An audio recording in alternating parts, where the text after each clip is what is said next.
Hey guys, so I'm making this video for some people in particular, but this is not medical advice, it's just tips and tricks and things that you can try. Also know that some of the stuff I'm going to give you doesn't always get at the source of your symptoms. It kind of works on the symptoms and helping to relieve those. But if it helps and it doesn't fully go away, you might want to follow up with a healthcare provider, with a physical therapist, or with somebody else, and see if they can help you get at the source of your symptoms. But if not, here are some things that you can try, give it a shot, and I hope that some of them help you. So for the people that I made this video for, essentially, there's some people having plantar fasciitis, so pain down here. Usually that gets worse in the morning, and is really bad in the morning, or like after you sit and you go to stand. So if that's what you're feeling, then it's probably more likely that kind of route, but I can't diagnose you, especially, this is not medical advice, but those are some things that you want to look for with plantar fasciitis. Then there's some people who basically what's happening is they're picking up, they're running, they're increasing their pace, and they're rowing and they're getting off and doing things on the floor, doing strength training, and it's basically a circuit if you haven't been to Orange Theory Fitness. And what's happening is they're getting some ankle pain, some heel pain, some plantar fasciitis that's increasing, things like that. So I wanted to make this video for you guys. So if it's down here, one of the things that you can do is, I'm using a dog toy because it's what I had in here. I've got a new puppy, sorry. But basically take a tennis ball or a lacrosse ball or something, so I'm just using this little rope ball. Take it, put it on the floor, take your foot, and you can do this sitting in a chair, just for video's sake, I'm not. Put your foot on top of it and you can roll back and forth, side to side. You're trying to go for that meaty part of your foot, not really the bone and not the bone, even if your pain's down here. But that's one of the things you can do. Do not overdo this. I have overdone this, 20 minutes, and I could barely walk the next day. So you're shooting for about 3 to 5 minutes.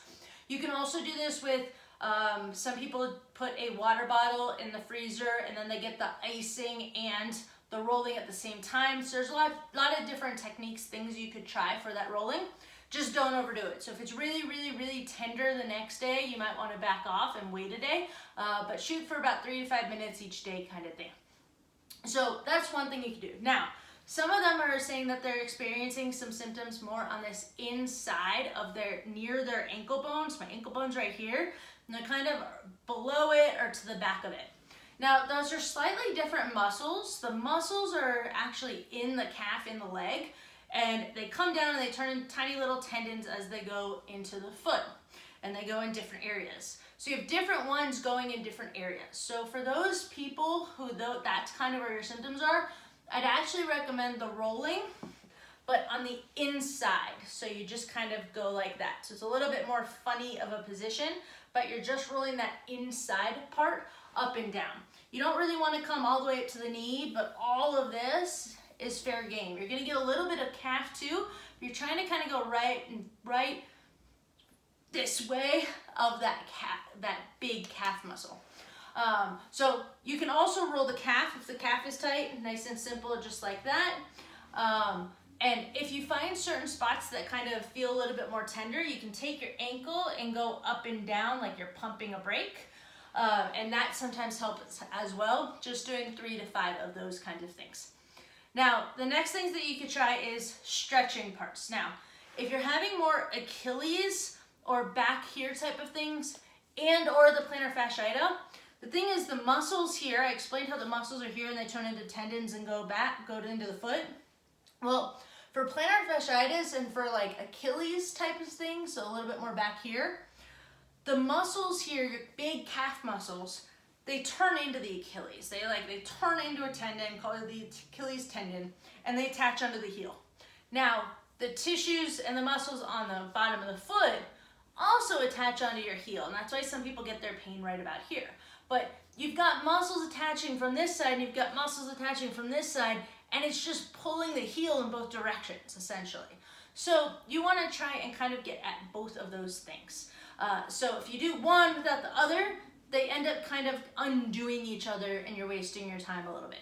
So I'm going to give you 2 things that you can try for it. One is taking your foot, instead of having it pointed like this, put it underneath you like that.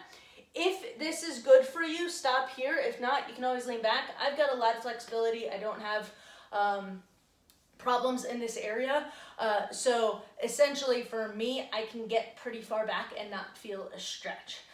If you're having these symptoms, it's likely that you're gonna feel a stretch here or in the big toe. As long as it doesn't feel like the joint is can't move, that's your goal. So I feel this a little bit in my big toe, and that's okay. Stay here for as long as you can tolerate.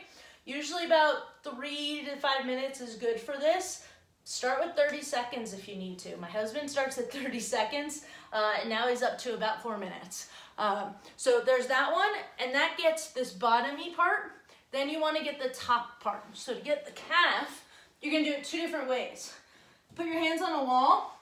Back leg is straight, knee is straight. Heel stays on the ground, and I'm going to lean forward so I feel a stretch back here. Then you're going to do the same thing. You're going to need to step a little bit, take out the stretch a little bit. Put a little bend in your knee, and then lean forward again. You'll likely feel those in 2 different spots, usually here and then here. Well, reverse that. But if you feel something in your calf, that's what you're going for with that. If you've got any questions, always feel free to ask. I'll make a video like this trying to help you guys out. If you're interested, I'm actually doing free wellness and physical therapy, depending on what state you live in, advice to kind of help you get at the source of things. And I'm doing that for all of September and October for the first 100 people.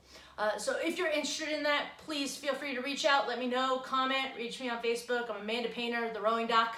And I'm always happy to help, and I'm always happy to jump on and make a video for you guys. So I hope that helps some of you out. Those are some things that you can help try to get at those symptoms that you're getting at. For some of you, it might be the source. For others, it might not. Really depends on you, your body, and things like that. So hope that helps, and talk to you guys later.